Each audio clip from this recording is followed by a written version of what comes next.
은혜 받으실 하나님 말씀은 로마서 4장 19절에서 22절 말씀입니다. 그가 100세나 되어 자기 몸에 죽은 것 같음과 사라의 태에 죽은 것 같음을 알고도 믿음이 약하여지지 아니하고 믿음이 없어 하나님의 약속을 의심치 않고 믿음에 견고하여져서 하나님께 영광을 돌리며 약속하신 그것을 또한 능히 이루실 줄을 확신하였으니 그러므로 이것을 저에게 의로 여기셨느니라. 아멘. 당회장님을 대신하여 오청년 지도교사이신 고경화 전사님께서 능히 이루실 줄을 확신하였으니라는 말씀 증거해 주시겠습니다. 임마누엘 성가대의 찬양과 니시 오케스트라 연주에 감사드립니다. 만민 매거진으로 수고해 주신 GCN 방송에도 감사드립니다. 창립 공연을 다시 한번 이렇게 매거진을 통해 보시니 더 은혜가 되셨을 줄 믿습니다. 네, 전보다 아무래도 인원도도 줄어들고 이렇게 했을 텐데도 이제 보신 분들 말씀을 들어보면 이번 연도가 갈수록 발전하는 것 같다, 제일 은혜로웠다, 이런 얘기를 또 들어보는데요. 아버지 하나님께서 은혜 주시고 또 능력 주시고 우리 마음에 감동을 주셔서 그렇게 우리가 느꼈을 줄 믿습니다. 아버지 하나님께 능력, 영광 돌려드립니다.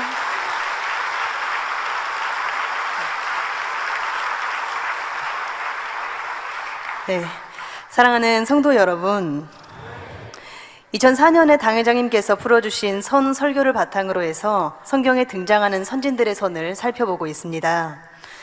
오늘 말씀드릴 인물은 이름 앞에 여러 개의 수식어를 가지고 있는데요, 하나님께서 친히 주신 수식어입니다. 네, 별명이라고 할 수도 있겠습니다. 인생의 반 없는 시간 동안 닦아놓은 기반과 친척들을 다 버리고 떠나라고 하나님께서 말씀하셨을 때 두말하지 않고 온전히 순종했던 인물입니다. 아들을 주리라는 약속을 받은 지 한 해가 가고 두 해가 가고 25년이 지났는데도 믿음이 약하여지지 않아 결국 멋지게 응답을 받았습니다. 그렇게 얻은 귀한 아들을 바치라 하셨을 때 믿음으로 순복하여 하나님을 크게 기쁘시게 해드렸는데요, 영적인 믿음의 대명사로 불리는 이 인물은 누구일 것 같습니까? 네, 바로 아브라함입니다. 잘 맞추셨습니다. 네, 아브라함은 이름 앞에 여러 개의 별명을 가졌다고 했습니다. 혹시 아브라함 하면 생각나는 별명 있으신가요? 네, 곳곳에서 또 답을 해주셨는데요.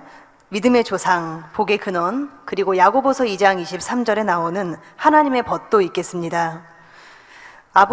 예를 들어서 우리 세상에 살면서도 그렇게 이름 앞에 아브라함처럼 별명을 가진 사람들을 종종 찾아볼 수 있는데요. 예를 들어서 그런 말들 들어보셨을 겁니다. 음악의 아버지, 수학의 아버지, 현대 과학의 아버지, 이런 얘기들을 들어보셨죠. 이렇게 샌다면 참 많을 것입니다. 주로 위인들의 이름 앞에 이렇게 붙곤 하죠. 아버지라는 표현을 제가 방금 썼지만 무엇의 어머니란 표현도 있고 선구자란 표현도 있고 여러 가지 표현들이 있습니다. 그 인물들이 구체적으로 어떤 일을 했는지 다 설명드릴 수는 없지만 확실한 것은 그 분야에서 눈에 띄는 큰 업적을 남겼다는 사실입니다. 그래서 몇백 년 혹은 그 이상의 긴 세월이 지났어도 후세 사람들이 기억하고 존경하는 것이죠. 그리고 그들이 연구해 놓은 것들을 열심히 배우고 익히는 것을 볼 수가 있습니다. 나아가서 그런 인물들의 삶을 연구해서 그 삶의 방식이나 행동을 배우려고 하고 그들이 갔던 길을 따라가고자 하고 또 그렇게 내가 될 수 있다면 얼마나 좋을까, 이렇게 사모하는 것을 볼 수가 있습니다. 네, 오죽 사모하면 우유 중에도 유명한 과학자의 이름을 붙인 땡땡땡땡땡 우유라는 것이 있지 않겠습니까? 제가 그 땡땡을 다 말씀드리면 우유를 광고하는 것처럼 들릴까 봐서 우유의 이름은 말씀드리지 않겠지만 아마도 대부분 성도님들이 다 알고 계실 것 같습니다. 그뿐만 아니라 누구누구 수학학원, 누구누구 과학교실, 이렇게 그 인물들의 이름을 붙이는 경우가 많은 것입니다. 거기는 어떤 마음이 들어가 있겠습니까? 내 자녀들도 그런 대단한 위인들처럼 똑똑하고 명석했으면 좋겠다. 공부도 잘하고 사람들의 인정도 받고 또 할 수만 있다면 그런 대단한 인물이 돼서 큰 업적을 남기면 좋겠다, 이런 마음이 들어있지 않습니까? 사람이 사람에게만 인정받아도 이렇게 수백 년 이상을 존경받고 사랑받는 것을 봅니다. 그런데 만약 하나님께 인정받는다면 어떨까요? 하나님께서 친히 별명을 만들어서 붙여주신다면 어떻겠습니까? 비교할 수 없이 영광스럽겠지요. 사실 사람이 사람에게 붙여준 수식어나 별명은 사람들의 인식과 기준이 변하면 따라서 변하기 때문에 온전하지 못합니다. 뭐 수학의 아버지 이렇게 해도 여러 가지 말들이 있더라고요. 그거는 서양의 기준이다. 우리 동양에도 그런 사람들이 많다. 뭐 이런 여러 가지 말들이 들릴 수가 있습니다. 하지만 하나님은 영원 전부터 영원 후까지 변치 않으시는 분이기 때문에 하나님께서 붙여주신 별명은 이 땅에서도 영광이지만 천국에서도 영원히 빛나는 것을 볼 수 있습니다. 그런데 이런 하나님께서 아브라함에게는 친히 너는 믿음의 조상이다. 너는 복의 근원이다. 그리고 너는 나의 친구다. 이렇게 인정해 주셨다는 사실이죠. 사람에게 인정받는 것도 쉽지 않은데 하나님께 이렇게 인정받았다면 아브라함이 얼마나 대단한지 알 수 있는 것입니다. 아브라함이 가졌던 별명은 어느 것 하나도 쉽게 얻을 수 있는 게 아니었으며 하나님께 크게 인정을 받아야만 얻을 수 있었던 것입니다. 그러면 아브라함은 어떻게 해서 하나님께 그처럼 인정받을 수 있었을까요?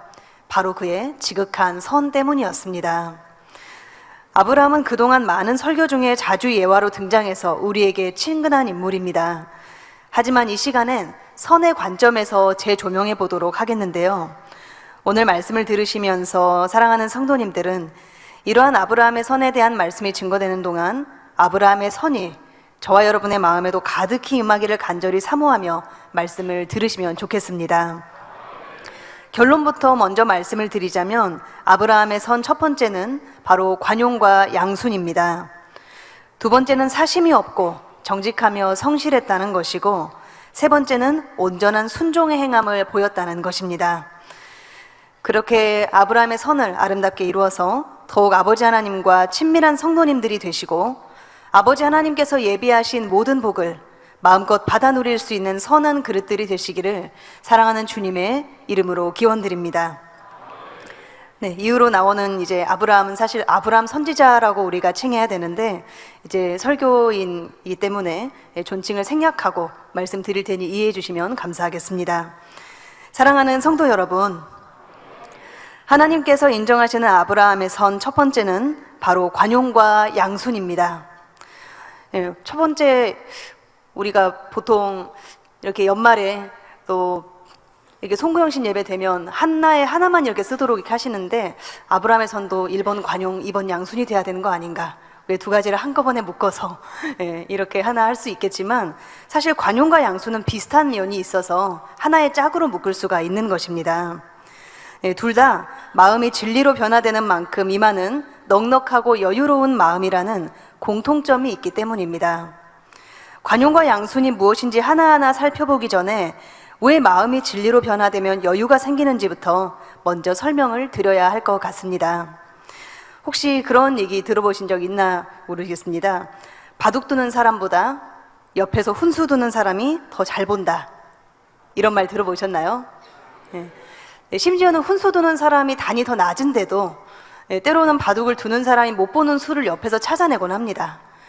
그런 경우들을 우리가 그뿐만이 아니라 바둑뿐만이 아니라 다른 여러 가지 경기라든가 이런 것에서도 많이 볼 수가 있습니다.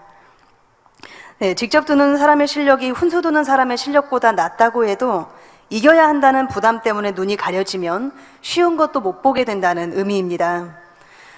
그럼 반면 훈수 두는 사람은 어떻습니까? 이겨야 한다는 부담이 없습니다. 그러니 마음의 여유가 생기면서 시야가 넓어지는 것을 볼 수 있습니다. 그렇기 때문에 나중에 보면 그 바둑을 이제 두는 분들을 보면 저도 바둑을 이제 관전을 한 적이 있었는데요. 옆에서 이제 보는 분이 저기다 두면 안 되는데 저기다 두면 안 되는데 그런데 그분들이 프로입니다. 프로 9단 이렇게 하시는 분인데 옆에서 이제 보는 사람들이 프로인데 왜 저걸 못 봐? 왜 저걸 못 봐? 이렇게 얘기하는 것을 종종 본 적이 있었습니다. 마음에 여유가 없으면 그런 상황에서 또 바둑은 초일기 같은 게 들어가죠. 그래서 마음에 여유가 없으면 볼 것도 못 보고 또 때로는 훨씬 낮은 사람들보다 더 못 보게 되는 것도 볼 수가 있었습니다. 그런데 재미있게도 신앙생활을 할 때에도 이와 비슷한 면이 있습니다.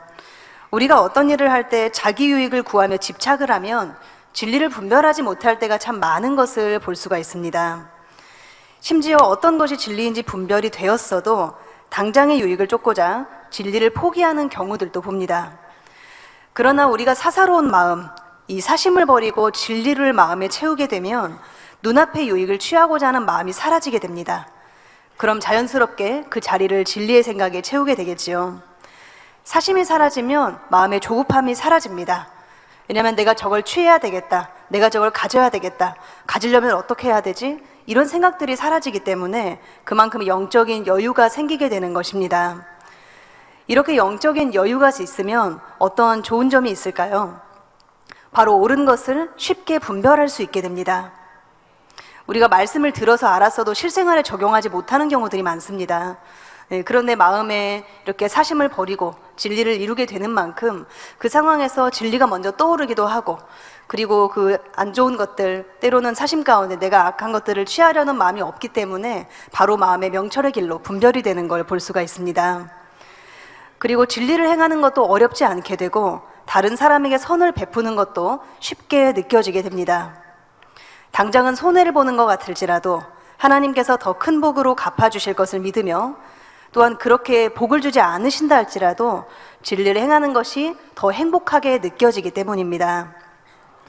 그럼 이제 관용부터 하나씩 설명해 드리겠습니다.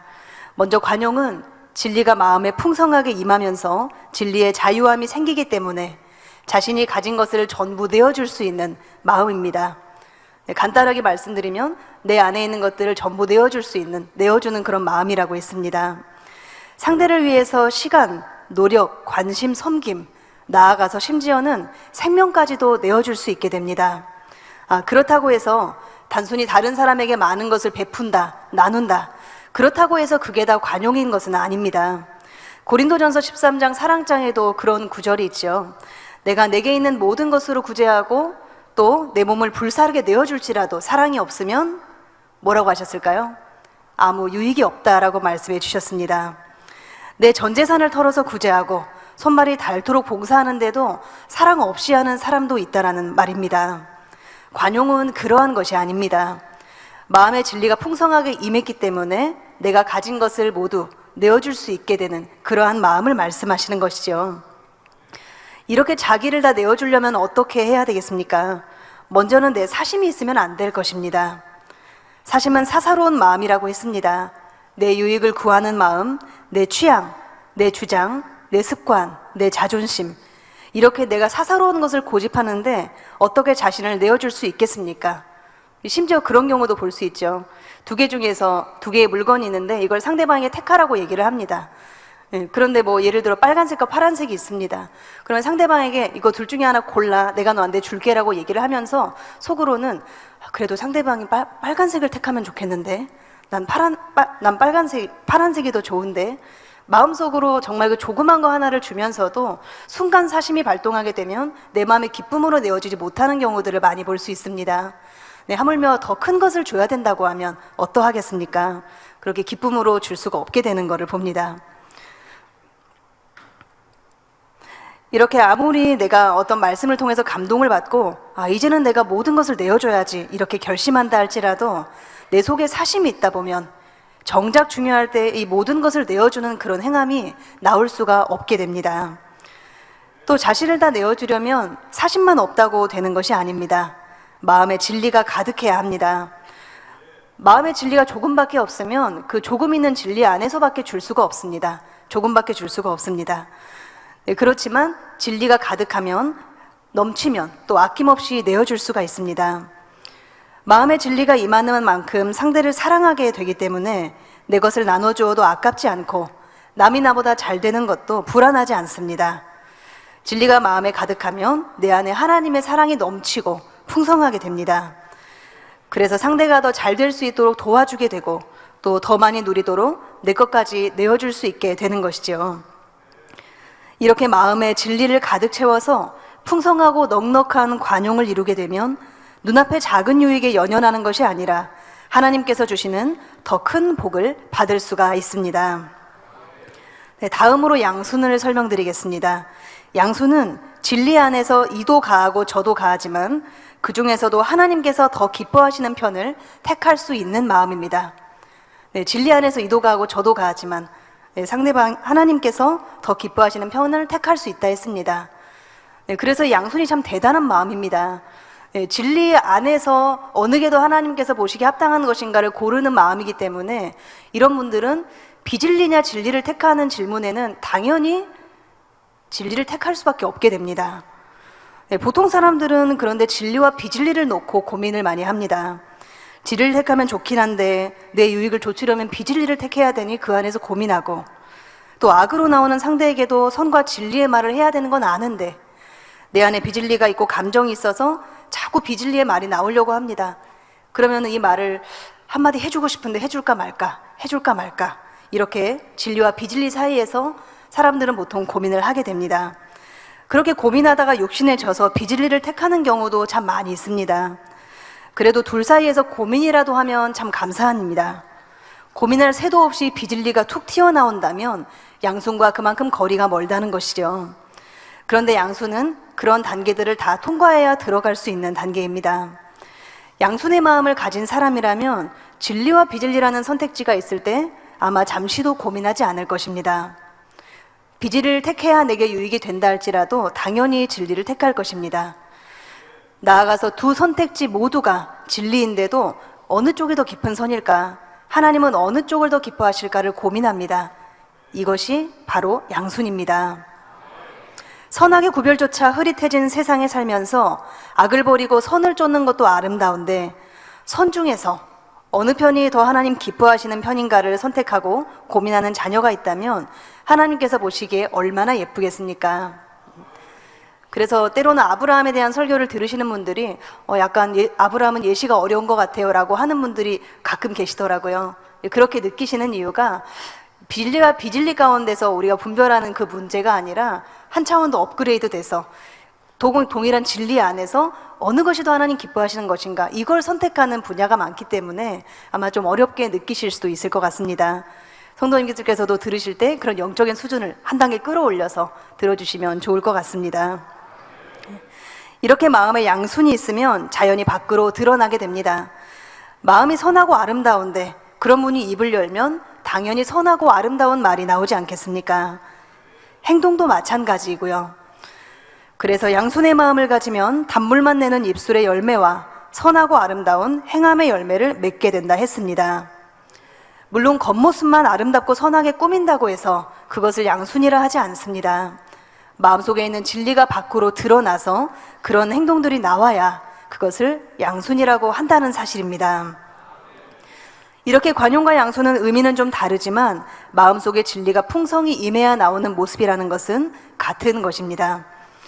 여기 이 관용과 양순에 대한 이해를 돕기 위해서 한 사업가의 간증을 소개해 드리겠습니다. 이 간증은 위로부터 난 지혜 설교에도 등장을 하는데요. 이분이 진리를 풍성하게 이루었다는 것은 아닙니다. 그렇지만 관용과 양순의 마음을 갖게 되면 이런 행함들이 자연스럽게 나오게 된다는 것을 설명해 드리고자 소개해 드립니다. 그리고 이 관용과 양순이 얼마나 사람의 마음을 편하고 행복하게 해주는지 생각하면서 들으시면 더 은혜가 되실 것 같습니다.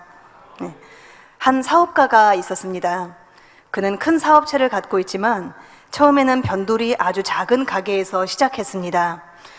그때는 자금이 부족하니 상품도 많이 갖다 놓을 수가 없었고 번화한 지역도 아니어서 매출이 별로 없었습니다.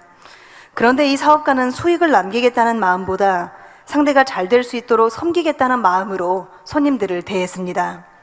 손님이 오면 항상 차라도 대접하면서 세세한 것까지 마음을 다해 상담해 주었습니다. 또 당장 비싼 물건을 팔 수 없다 해도 최선을 다해서 손님의 질문에 답해 주었습니다. 그리고 그 동네에는 노안으로 몸이 불편하고 또 외롭게 혼자 사는 분들이 많으셨는데요. 이분들이 가게 앞을 지나갈 때가 되면 손을 잡아주면서 건강은 어떠신지, 자녀들은 자주 찾아오는지 관심을 가져주었습니다. 감기가 유행할 때면 감기약이라도 준비했다가 지나가실 때 손에 쥐어드리기도 했습니다.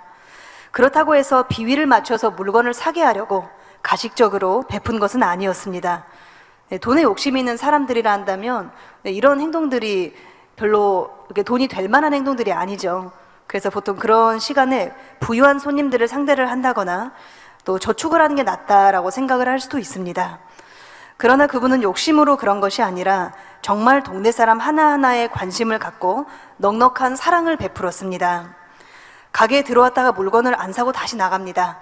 그래도 밝게 웃으면서 배웅합니다. 구입한 물건을 교환해 달라고 해도 싫다고 하지 않고 기꺼이 교환해 주었습니다. 또 그때는 지금처럼 핸드폰이 많이 없던 시절이라서 가게에 들어와서 전화를 쓰고 싶다는 사람들이 많이 있었습니다. 그런데 기꺼이 그렇게 쓰라고 해주었죠. 또 전화를 쓰게 해달라는 사람들이 많이 생기니 아예 전화선을 길게 빼서 전화기를 계산대 바깥쪽으로 꺼내 놓았습니다. 그래서 손님들이 마음껏 쓸 수 있도록 해주었습니다. 이렇게 친절을 체험하고 감동을 받은 사람들은 다음에 동일한 가게를 가게 된다면 어디로 가겠습니까? 이분의 가게로 오게 되겠죠. 그래서 금방 단골 고객들이 많이 생겼습니다. 그뿐만이 아니라 이 단골 고객들이 일가 친척과 주변 사람들에게 소개를 해주었고, 심지어는 이사를 가면서 본인 집에 이사 오는 사람에게 이 가게가 좋으니 꼭 거기로 가라 이렇게 권해주기도 했습니다. 결국 이분이 넉넉하게 섬기면서 이렇게 내어준 것은 손해를 본 것이었습니까? 아니었죠. 눈앞의 유익과는 당장 비교할 수 없는 사람의 마음을 얻게 되었기 때문입니다. 이렇게 사람들의 신뢰와 사랑을 받으면서 그의 가게는 점점 번창할 수가 있었고 결국 큰 기업의 머리가 되었다는 이야기입니다. 실제로 관용과 양순의 마음을 이루면 이렇게 사람의 마음을 사게 됩니다. 동시에 하나님의 마음도 사게 되기 때문에 어떤 사람과도 걸림이 없고 형통한 축복의 길로 나아가게 되는 것입니다. 아브라함에게는 바로 이러한 관용과 양순의 마음이 온전히 임해 있었는데요. 우리는 창세기 13장에 나오는 한 사건을 통해서 이 아름다운 마음의 향을 느껴볼 수가 있습니다. 아브라함이 아직 아브람이었을 때의 이야기입니다. 아브람은 하나님의 명을 따라 본토 친척 아비 집을 떠나서 가나안 땅에 도착했습니다. 하지만 얼마 되지 않아서 그 땅에 기근이 임했습니다. 기근을 피해서 점점 남쪽으로 옮겨가다가 애굽에 이르게 되었습니다. 그곳에서 애굽 왕 바로에게 아내 사례를 빼앗겼다가 다시 찾아온 사건들 기억하시죠? 그 과정에서 하나님께서 친히 간섭하신 덕분에 아브람은 축복을 받아서 소유가 많이 불어나게 되었습니다. 아브람과 함께했던 롯도 덩달아 축복을 받았습니다. 선한 아브람이 축복받아서 자기 것만 챙겼겠습니까? 그럴 리가 없죠. 당연히 롯에게도 양과 소와 약대를 나눠주었습니다. 그런데 아브람과 롯이 애굽에서 가나안 땅으로 다시 돌아왔을 때 한 가지 문제가 생겼습니다. 예전에는 아브람과 롯이 가진 가축의 수가 적었기 때문에 함께 거했어도 별로 문제가 없었습니다. 하지만 가축이 불어나다 보니 물도 부족하고 가축을 먹일 풀도 부족하게 되었습니다. 그래서 아브람과 롯의 모자들이 서로 다투는 일이 생기기 시작했습니다. 우리는 한국 사람이라서 이 상황이 얼마나 절박한지를 잘 느끼지를 못하는데요. 우리는 물도 많고 풀도 많습니다. 우리나라 보통 산을 이렇게 지나가시게 되면 어디를 가실 때, 멀리 가실 일이 있을 때 지나가시면 산이 민둥산인 경우 참 찾아보기가 쉽지가 않습니다. 보면 항상 우린 산하면 초록색이라는 그 느낌이 있으시죠. 그리고 우리나라는 우기도 있고 장마철도 있고 겨울에 눈도 많이 내리고 그렇게 해서 별로 물이나 풀이 부족하다는 생각을 해보지 않았습니다. 그래서 이스라엘에서 때로는 성경에 나오는 표현을 보면 푸른 초장 이렇게 하면 대관령 목장이라든가 아니면 이런 초원이나 이런 걸 우리가 생각을 할 수가 있는데 이스라엘에서 말하는 초원 또 쉴만한 물가나 이런 곳은 우리가 생각하는 개념과 전혀 다른 걸 볼 수 있습니다. 이스라엘은 우리나라처럼 물이 풍족하거나 풀밭이 많은 곳이 아닙니다. 비도 거의 오지 않고 땅도 척박합니다. 이스라엘에는 산도 있고 골짜기도 있고 여러 가지 지형들이 있지만 대부분 광야인데요. 몇 년 전에 한번 이스라엘 선교 출장에 제가 동행하면서 이 광야를 살짝 본 적이 있습니다. 본 적이 있는데 너무 황량해서 깜짝 놀랐습니다. 그나마 정식으로 광야 체험에서 이렇게 나간 것도 아니고 이렇게 도시와 도시 사이를 지나가면서 그런 지역들을 보게 되었는데요. 산이 참 많았는데 산에서 푸른색을 찾아보기가 쉽지 않았습니다. 나무가 거의 없는 거예요. 가끔가다 보이는 거는 이제 전신주 같은 것만 가끔가다 서 있고 푸른색이라 할 수 있는 게 거의 없었던 기억이 납니다. 물론 아예 없는 건 아니고 가끔가다 나무도 보이고 풀도 있기도 하지만 나무로 가득한 한국 산에 길들여진 저에게는 민둥산과 같이 보였습니다. 그나마 요즘은 기술이 좀 발달해서 뭐 갈릴리 호수라든가 이런 물을 끌어다가 이렇게 녹지를 만들었다고 하는데요. 지금도 이렇게 녹지가 적은데, 이렇게 푸른색이 적은데, 아브라함 당시에는 어땠겠습니까? 광야에 비가 오면 물길이 나고 작은 강이 생기는데 그때 그 강 옆에서 풀들이 자라납니다. 하지만 비가 그치면 물이 증발하거나 땅으로 흡수돼서 금방 강이 사라져 버립니다. 그래서 풀도 같이 없어집니다. 그래서 어제까지는 있었던 풀이 오늘 가보니까 없는 그런 경우들도 그런 고대 시대에는 있었던 걸 볼 수가 있습니다. 그럼 목자들은 어떻게 합니까? 양을 쳐야 되는데 바위 틈 나무 그늘 산 사이를 헤집고 다니면서 무릉덩이나 시냇물을 찾아다녀야 합니다. 무릉덩이를 발견했어도 다 먹을 수 있는 게 아닙니다. 가끔 뱀이 웅덩이에 독을 풀어놓는다거나 짐승이 물가에 숨어서 양떼를 기다리는 경우들도 있습니다.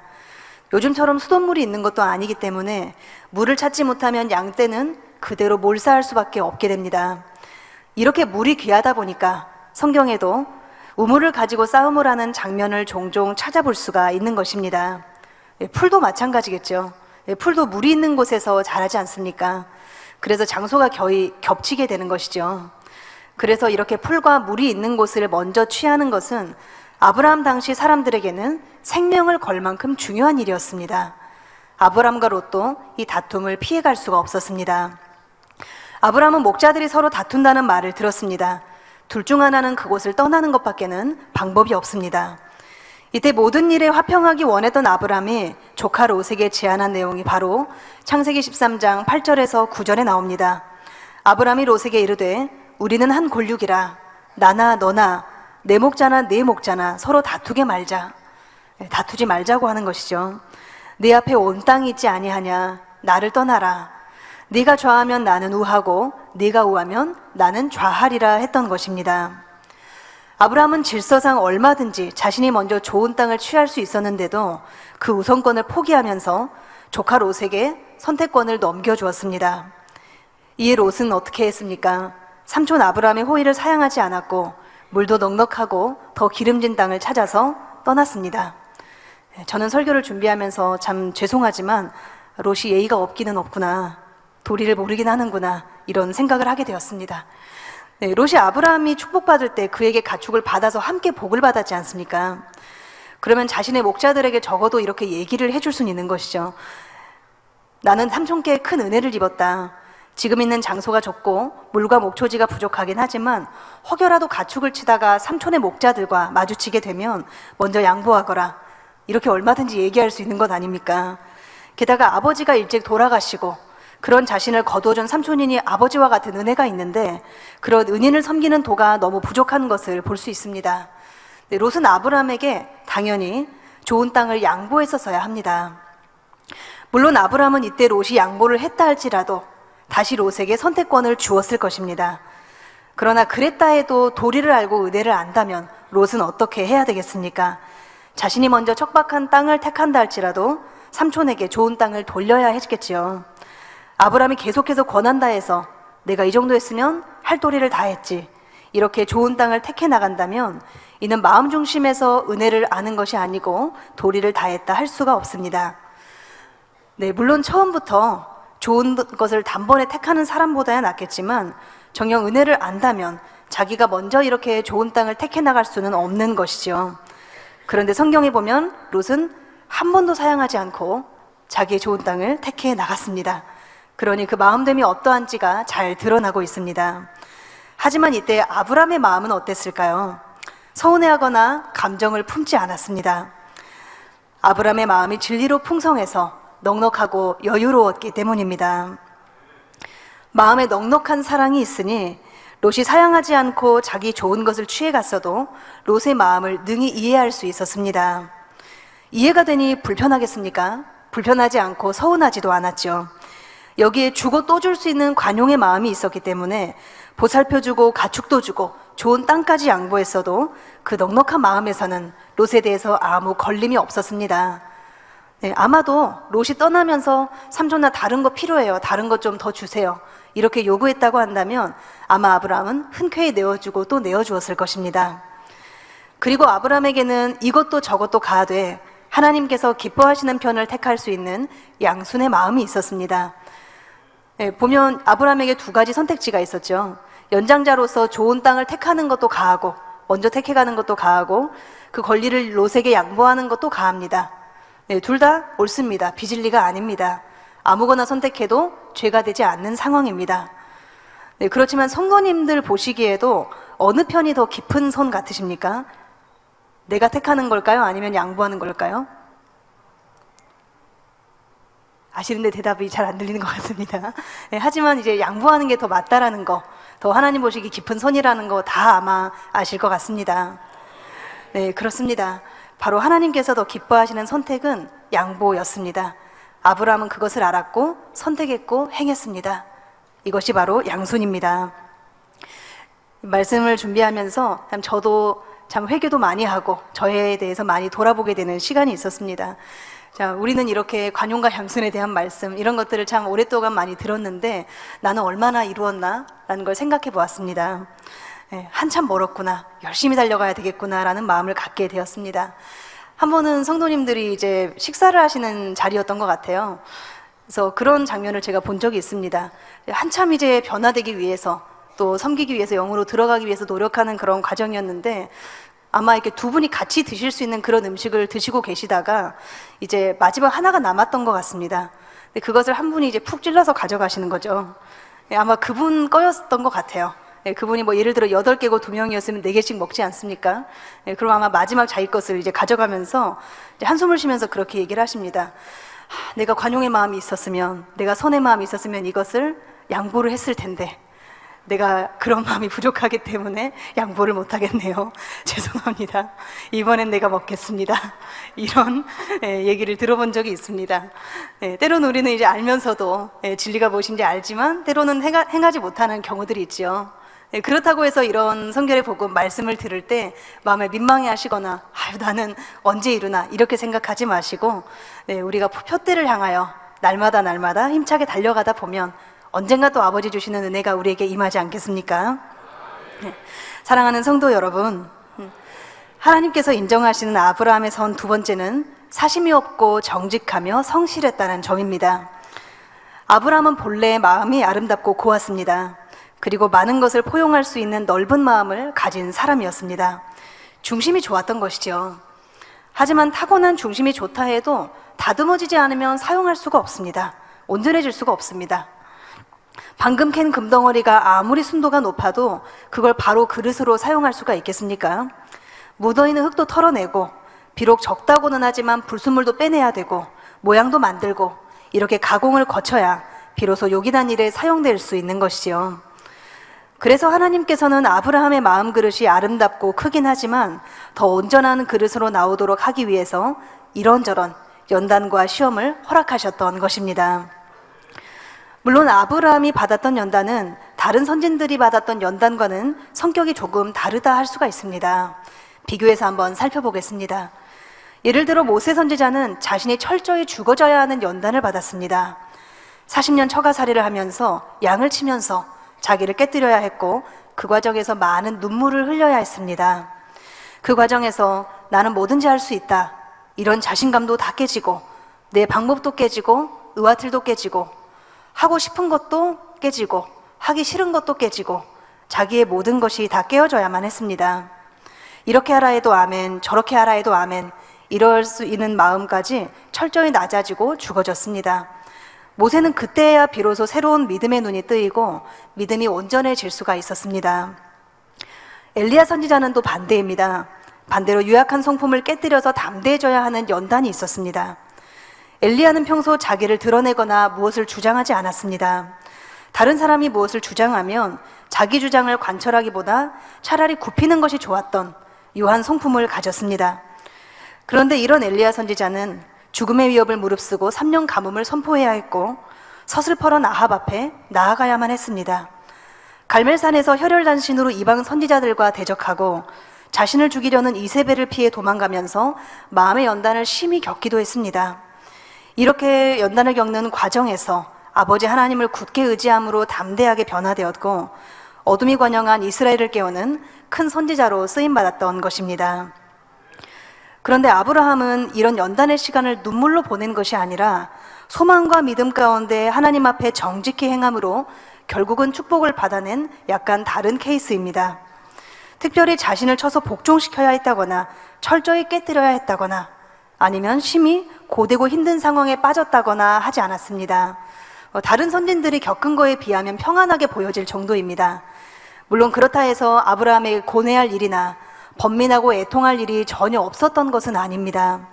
하지만 모세나 다른 선진들과 비교했을 때 그 정도가 덜했던 것이죠. 아브라함이 엘리야 선지자라든가 모세 선지자처럼 그렇게 권능으로 깨워야 되는 상황이었으면 연단이 조금 더 셌을 수도 있겠죠. 그렇지만 사실 아브라함의 경우는 그런 것보다는 마음밭을 이루는 토질 자체가 달랐기 때문에 하나님께서 경작하시는 방법이 달랐다고 볼 수 있습니다. 특별히 연단을 받아서 고쳐야 될 부분이 많지가 않았던 것이죠. 아브라함은 어떤 그릇이었습니까? 본래 크고 좋은 그릇이었습니다. 그 중심 자체가 성실하고 정직하게 행하는 것을 심히 사모하는 중심이었습니다.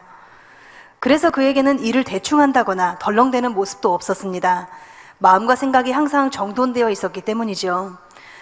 그리고 아브라함은 어떤 일을 만났을 때에 소심하거나 애매하게 대처하지 않았고 모든 일을 정확하고 철저하게 처리했습니다. 그래서 하나님 앞에 완벽한 삶을 살고자 했습니다.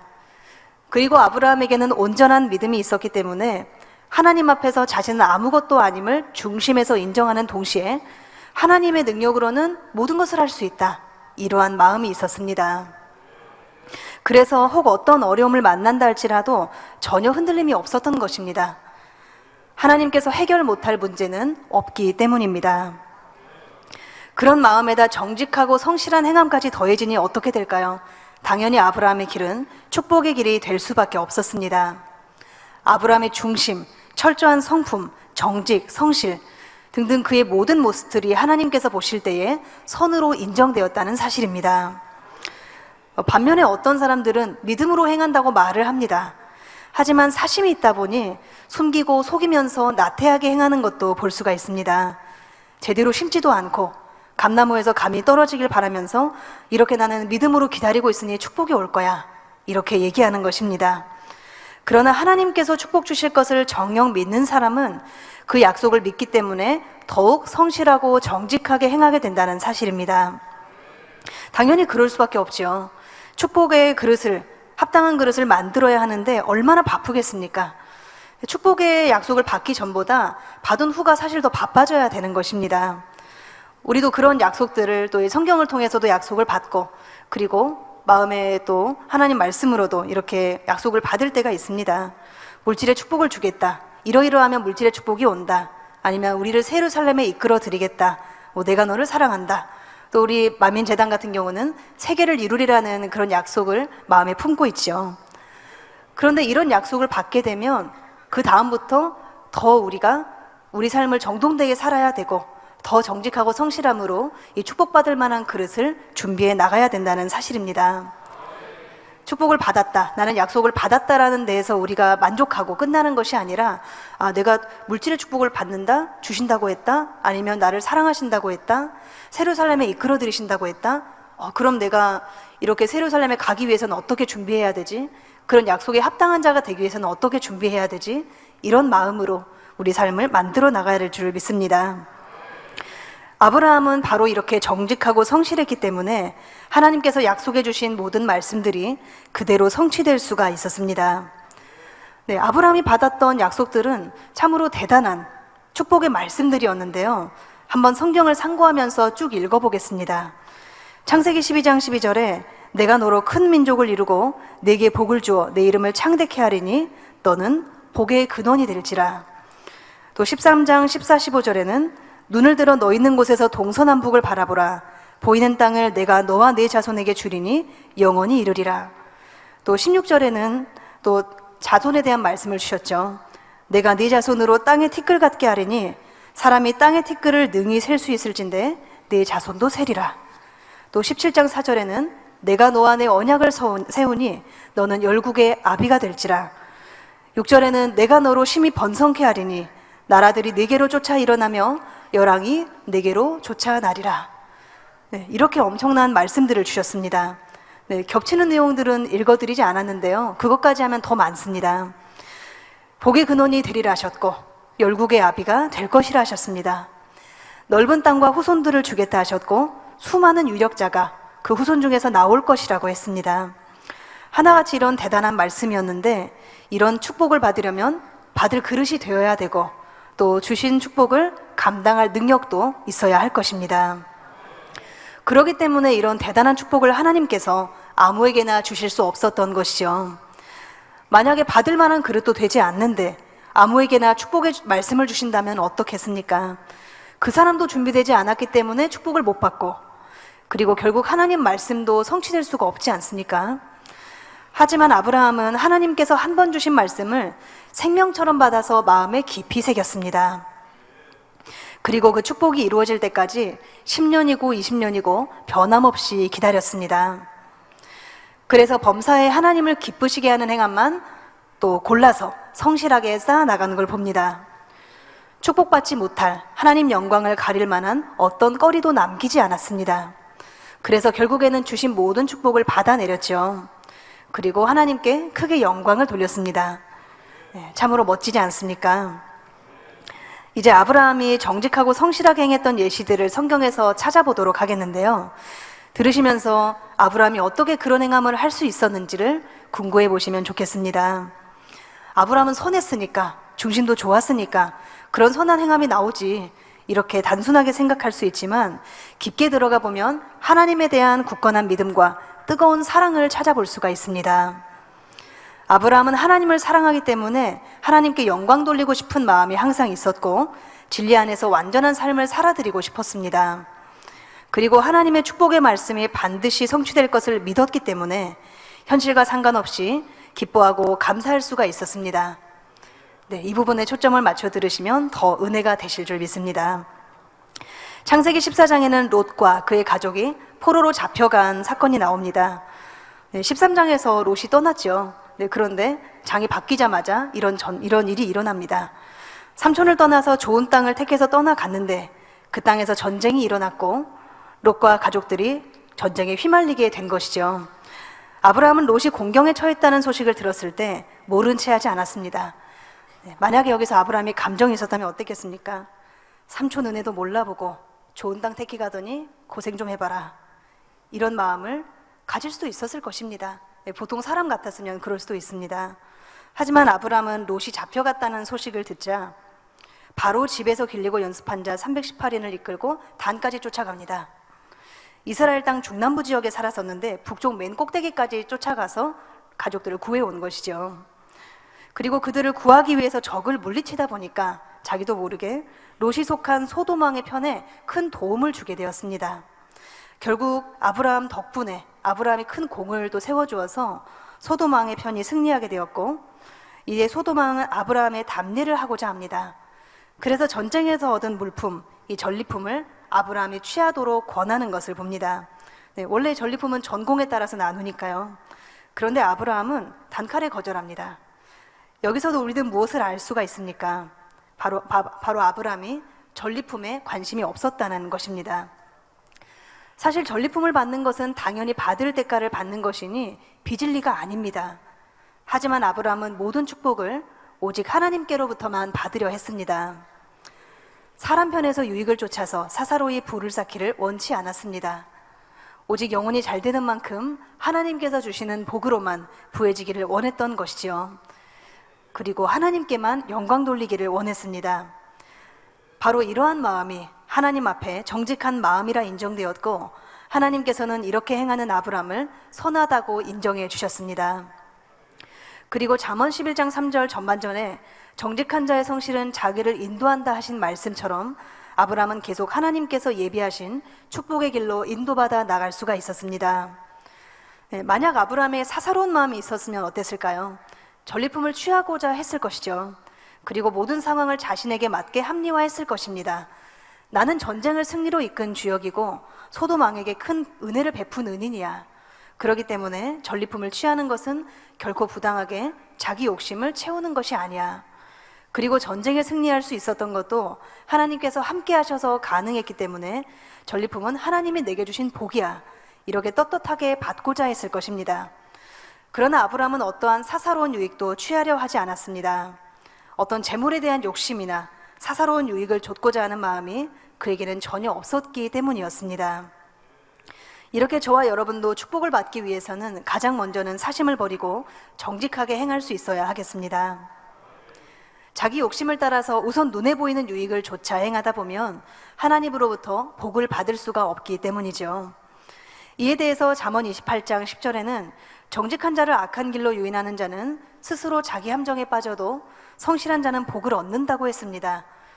네, 우리를 실제로 악한 길로 유인하는 사람이 없다 할지라도 우리 마음에 욕심이 있으면 있는 만큼 저절로 미혹을 받아서 시험에 들고 함정에 빠지게 됩니다. 그러므로 저와 여러분은 성실한 자는 복을 얻느니라는 말씀을 명심해서 범사에 넘치는 복을 받을 수 있어야 하겠습니다. 네.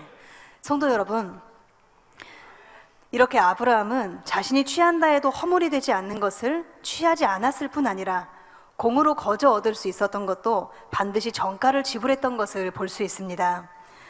바로 아내 사라의 매장지를 구할 때의 일입니다. 창세기 23장을 보면 사라는 127세의 나이로 소천하게 됩니다.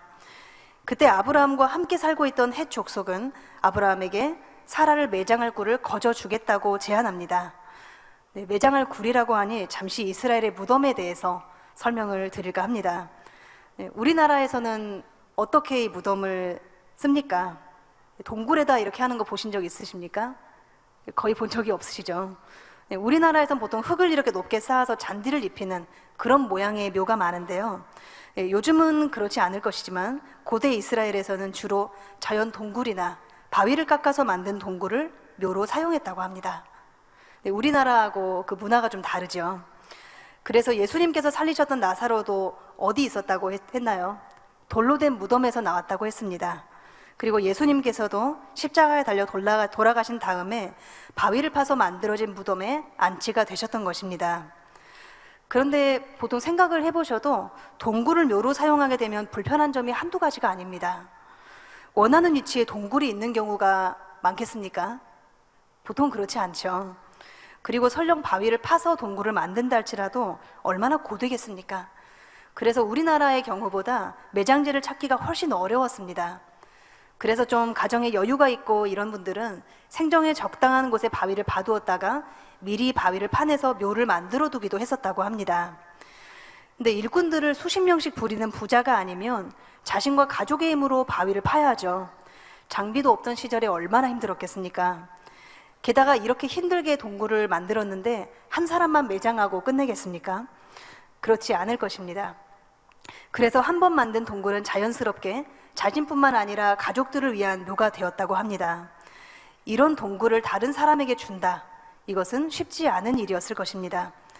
그래서 마태복음 27장에 보면 아리마대 요셉이 등장하죠. 59절부터 보면 요셉이 예수님의 시체를 가져다가 정한 세마포로 싸서 바위 속에 판 자기 새 무덤에 넣어두고, 바위 속에 판 무덤에 넣어두고 큰 돌을 굴려 무덤 문에 놓고 가니 했습니다. 자연 동굴이 아니네요. 바위 속에 판 무덤이라고 했습니다. 자기를 위해서 수고해서 바위를 파서 미리 만들어 놓았던 무덤이고 아직 사용하지도 않은 새 것입니다. 아리마대 요셉에게 가족이 있었을지는 모르지만 어쩌면 가족들 전체를 위해서 팠을 수도 있는 동굴이죠. 그것을 예수님께 드렸던 것입니다. 이를 통해서 요셉의 헌신이 어떠했는지 또 느껴보시고 다시 한번 감동이 되시면 좋겠습니다.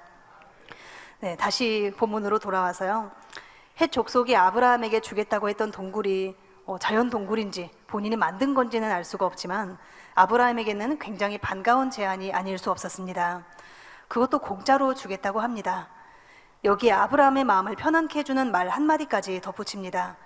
창세기 23장 6절에 보면 내 주여 들으소서, 당신은 우리 중 하나님의 방백이시니 우리 묘실 중에서 좋은 것을 택하여 당신의 죽은 자를 장사하소서. 우리 중에서 자기 묘실에 당신의 죽은 자 장사함을 금할 자가 없으리이다 했습니다. 아브라함, 당신은 하나님의 사람이십니다. 우리는 당신이 어느 곳을 매장지로 요구해도 기꺼이 드리겠습니다. 이렇게 얘기를 했던 것이죠. 그런데 아브라함은 그 제안을 받아들이지 않았습니다. 동굴 주인이 동족을 증인으로 삼아서 동굴도 주겠다, 근처에 밭도 주겠다 이렇게 했는데도 아브라함은 몸을 2번이나 굽혀서 정중하게 사양합니다. 결국 준가를 주고, 준가를 줬다는 것은 한 푼도 깎지 않았다는 얘기거든요. 온전한 값을 주고 막벨라 굴을 취했던 것입니다. 이 또한 아브라함이 조금도 사심이 없었으며 공짜를 원하지도 않았다는 것을 보여줍니다. 그리고 정당하지 않은 것, 내가 값을 치르지 않은 것은 받지 않는 정직과 성실이 가득함을 보여주죠. 아브라함에게 사심이 있었다면 받았을 수도 있습니다. 내가 2번이나 몸을 굽혔는데도 준다고 하니 받아야지. 그리고 저렇게까지 나를 하나님의 사람이라 인정해 주는 걸 보면 하나님께서 내게 주신 축복이 분명해, 이렇게 생각했을 수도 있는 일이죠. 하지만 만약 아브라함이 공짜로 막벨라 굴을 받았다면 나중에 좀 머리 아픈 일이 생길 수도 있는 것입니다. 육의 사람의 마음은 언제든지 변질될 수 있는 것을 아십니다. 성도님들 아시죠?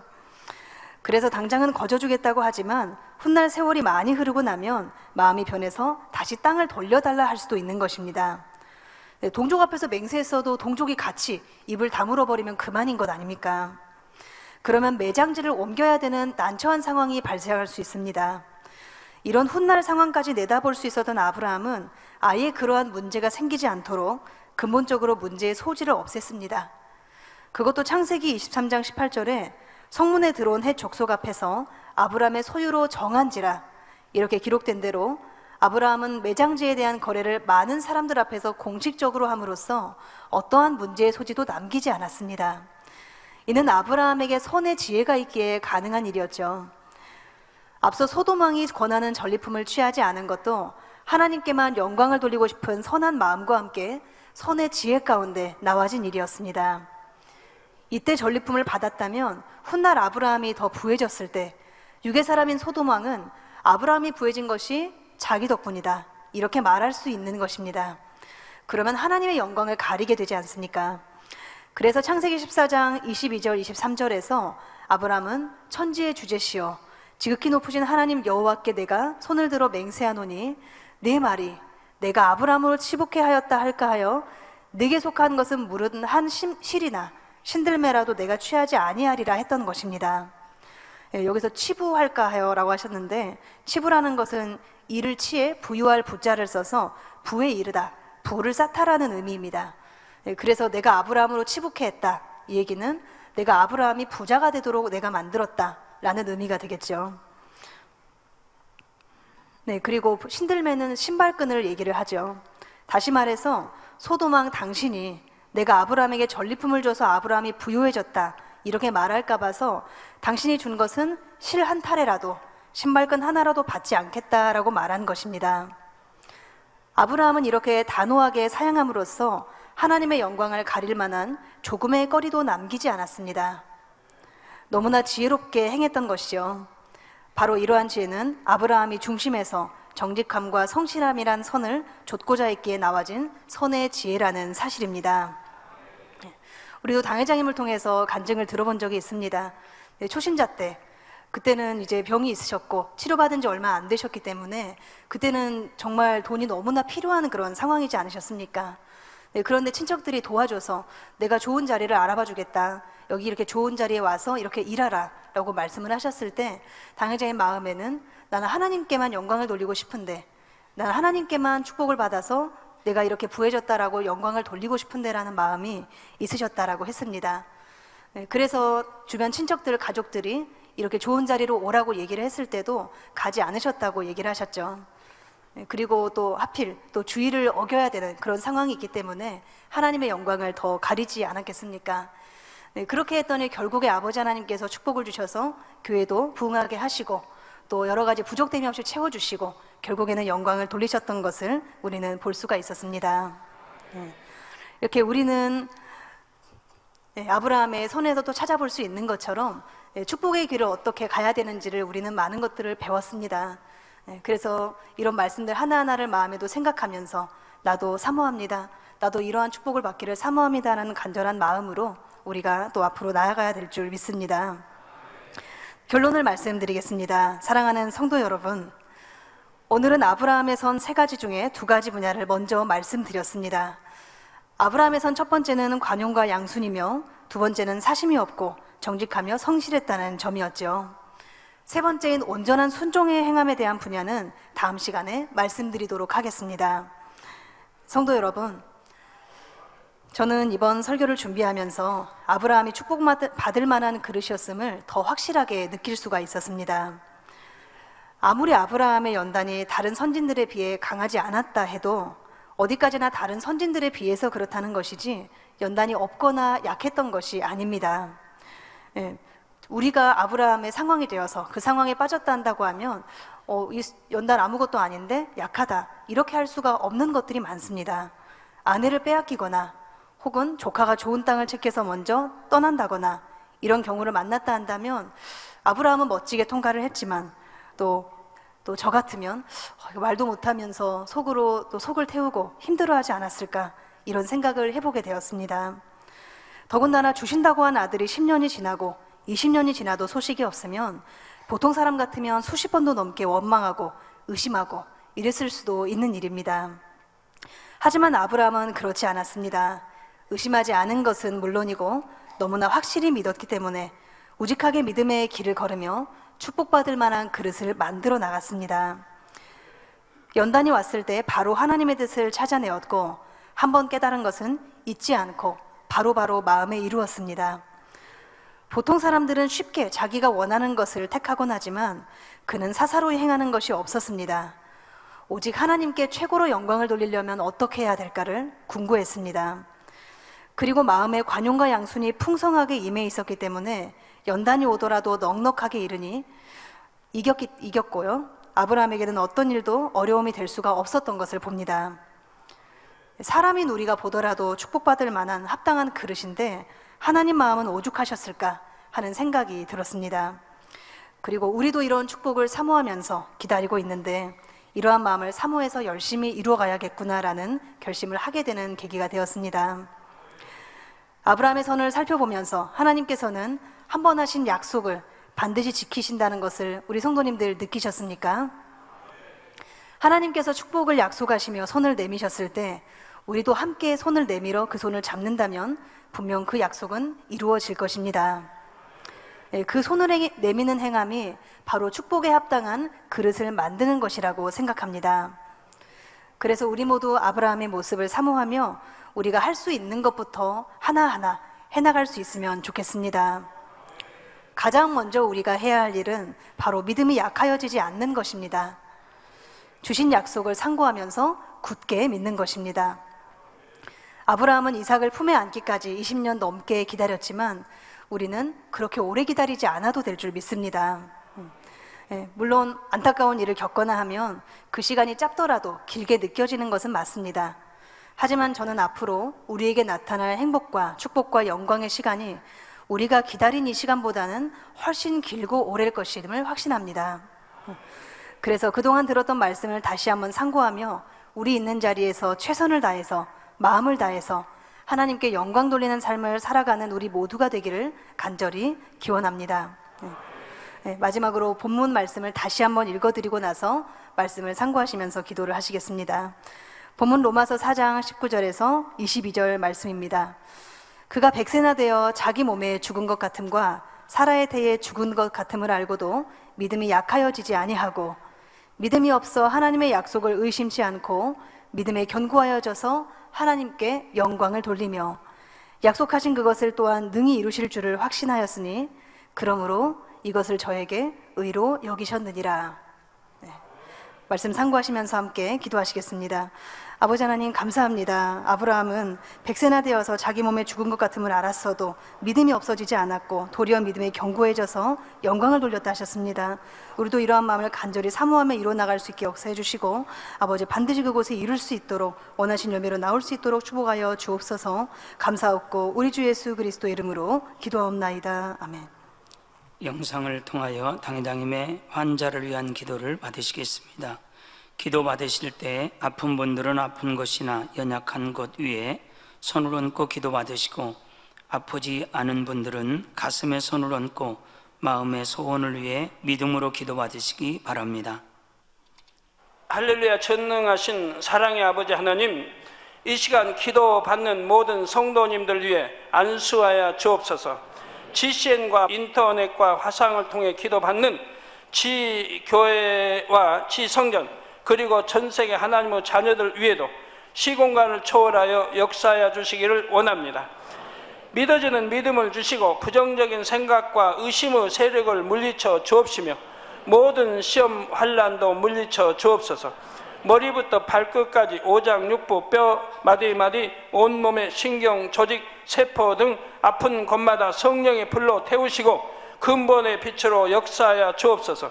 예수 그리스도의 이름으로 명하노니 원수마귀 사단 모든 질병 균 연약함아 물러가라. 빛이 여임하라. 모든 불치 난치병도 성령의 불로 태워 깨끗하게 역사하여 주옵소서. 말라리아를 비롯한 모든 풍토병도 물리쳐 주옵소서. 감기, 기침, 열, 몸살, 독감 등 각종 유행성 질병도 다 물러가라. 어떠한 유행성 질병 균도 틈타지 않게 지켜 주옵소서. 위암, 폐암, 간암, 유방암, 자궁암, 대장암, 피부암 등 각종 암과 에이즈, 백혈병, 뇌졸중, 고혈압, 저혈압, 심장병, 폐병, 위장병, 당뇨, 부인병, 피부병, 갑상선 질환과 모든 염증도 깨끗게 하여 주옵소서. 소아마비, 중풍, 관절염, 디스크도 온전케 하여 주옵소서. 요통, 두통, 신경통을 비롯한 모든 통증은 사라질지어다. 간질, 자폐증, 우울증, 조울증, 노이로제 등 모든 정신질환도 물러가라. 모든 마비된 것도 풀어지고 일어나 걷고 뛸지어다. 눈도 잘 보이게 하옵시고 귀도 잘 들리게 하여 주옵소서. 소경은 눈을 뜨고 기머거리는 들으며 벙어리는 말할지어다. 각종 사고 후유증도 깨끗게 하시고 부러진 뼈도 붙여 주옵소서. 화상 입은 것도 온전케 하옵소서. 화기야 물러가라. 열도 물러가라. 아버지 흉터도 나지 않게 역사해 주시기를 원합니다.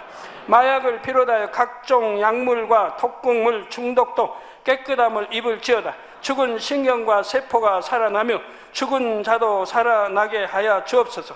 잉태의 축복도 주시기를 원합니다. 잉태 축복을 받으라. 예수 그리스도의 이름으로 명하노니 원수마귀 사단아 하늘 공중 곳에 잡은 악의 영들아 물러가라. 그의 사자들도 물러갈지니라.